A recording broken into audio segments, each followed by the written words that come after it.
బయటికి రావాలి.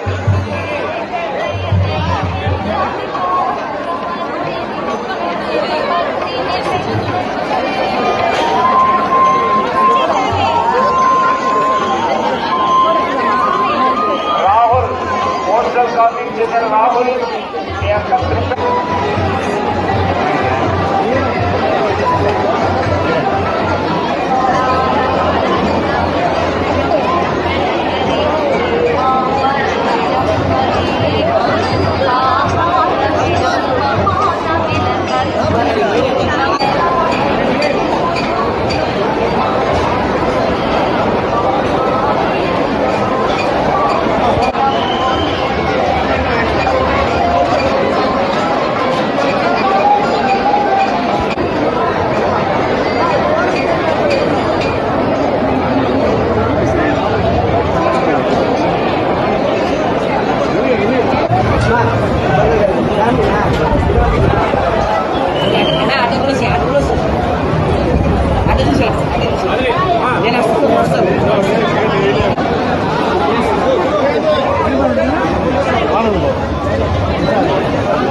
అందరూ ఉన్నారనుకోండి, వెనకాల ఇబ్బంది అవుతుంది.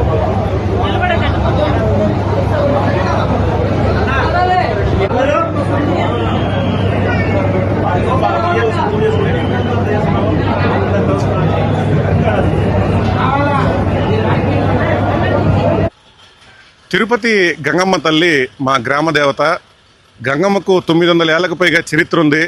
అందుకే మేము గంగమ్మ జాతర వచ్చిందంటే చాలు ఈ విధంగా వేషధారణలు వేసుకుంటాము. ఇప్పుడు నేను వేసుకునేది మాతంగ వేషం. నేను మగవాడిని ఆడవేషం వేసుకొచ్చాను. అలాగే ఆడవారు మగ వేషం వేసుకుంటారు. ఈ జాతర ప్రత్యేకత ఇదే. 2 తెలుగు రాష్ట్రాల్లో ఇలాంటి జాతర ఎక్కడా లేదు.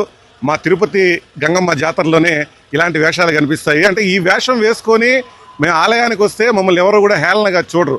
ఇదొక మొక్కు. మా తిరుపతి నగర ఆచార వ్యవహారాలను చూపించే జాతర ఇది.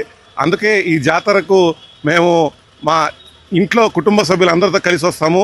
ఇలాంటి వేషాలు వేసుకుంటాము. ఇప్పుడు నాకు 43-44 సంవత్సరాలు.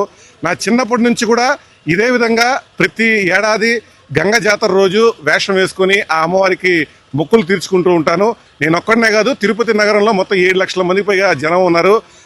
జాతర వచ్చిందంటే మా తిరుపతి ప్రజలందరికీ కూడా ఇదొక పెద్ద పండుగగా చెప్పుకోవాల్సి ఉంటుంది. అన్ని రకాల వేషాలు ఈరోజు వేసుకుంటారు. ఈరోజు ప్రధానమైన జాతర కాబట్టి ఆలయంలో ఏర్పాట్లు కూడా చాలా బాగా చేశారు. కేవలం 20 నిమిషాల నుంచి 30 నిమిషాల లోపలే మాకు అమ్మవారి దర్శన భాగ్యం లభిస్తూ ఉంది. వెంకటేశ్వర స్వామి చెల్లెలుగా గంగమ్మ తల్లిని చెప్పుకుంటూ ఉంటారు. కాబట్టి ఆ గంగమ్మ తల్లి ఆశీస్సులు, దీవెనలు అందరికీ ఉండాలని మనస్ఫూర్తిగా కోరుకుంటున్నాను.